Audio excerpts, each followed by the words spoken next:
Essa semana, nos Estados Unidos, na Filadélfia, ocorreu um congresso sobre a doença de Alzheimer, em que vários pesquisadores foram discutir sobre a doença, origens e tudo mais. Mas a poucos quilômetros dali existia um outro congresso, mais ou menos uns 80 pesquisadores, que eles estavam discutindo a possível origem infecciosa da doença de Alzheimer. Tá, mas o que isso tem a ver com odontologia, Marcelo? Calma, vou explicar. Mas antes vamos ver o que é o Alzheimer. O Alzheimer é uma doença neurodegenerativa em que as células do nosso cérebro elas vão morrendo, e quando a gente vê em exames de tomografia, ressonância ou cortes histológicos de biópsia, a gente vê vários buracos mostrando que ali houve a perda e a morte de neurônios. Essa doença, ela acredita-se que sejam de 60 a 70% dos casos de demência, e acredita-se que a origem dela seja 70% genética. Mas existem evidências mostrando o contrário, que possivelmente ela pode ter uma origem infecciosa. E da onde vem essa corrente de pensamento? Bom, em um estudo nos Estados Unidos, viram que pessoas que tomaram a vacina contra o herpes zoster, elas tinham de 17 a 20% menor possibilidade de ter o Alzheimer nos 6 anos seguintes após a tomada da vacina. E uma coisa interessante é que o cérebro, as células são degradadas, e quando você olha no microscópio existem uma substância similar ao amido, que eles começaram a chamar beta-amiloide. Viu que era uma proteína beta-amiloide. E em alguns casos, essa proteína ela funciona como um antimicrobiano.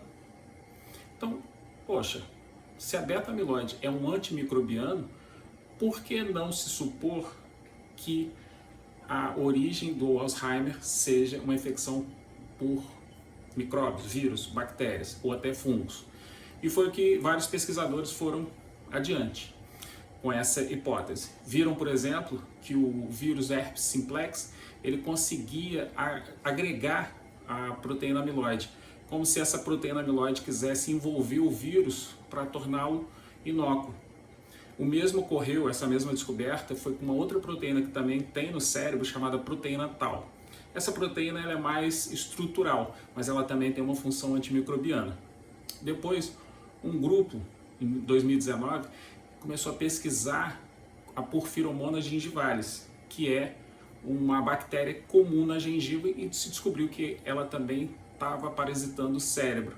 E ela conseguia liberar uma proteína chamada gingipaína, que causava a degradação da proteína amiloide beta, e se formava em ratos uma doença similar à doença de Alzheimer. Está aí a ligação com a odontologia, viu?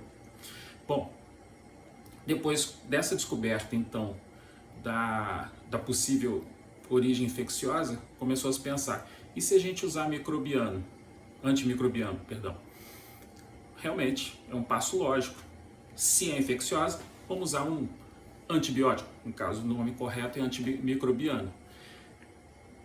Em rato, até funcionou a evitar a doença. O problema é que quando você já tinha o dano, você não tinha como reverter. E você usar antimicrobiano como uma estratégia para prevenir a doença é complicado, porque qual antimicrobiano você vai usar? Vai ser contra Porphyromonas gingivalis, contra o herpes, contra clamídia, contra outros micro-organismos que podem causar, hipoteticamente, a doença de Alzheimer? Esse é um ponto. O segundo ponto, a toxicidade. Você vai ter um uso prolongado dessa substância, você vai ter efeitos tóxicos no organismo. E por fim, se você está usando muito tempo, você vai começar a desenvolver, às vezes, resistência, como acontece com bactérias mais comuns. Gostaram desse assunto? Querem mais sobre esse assunto ou outros assuntos? Comenta aqui. Não esqueça que você tem que compartilhar, ativar o sininho e se inscrever. Até a próxima.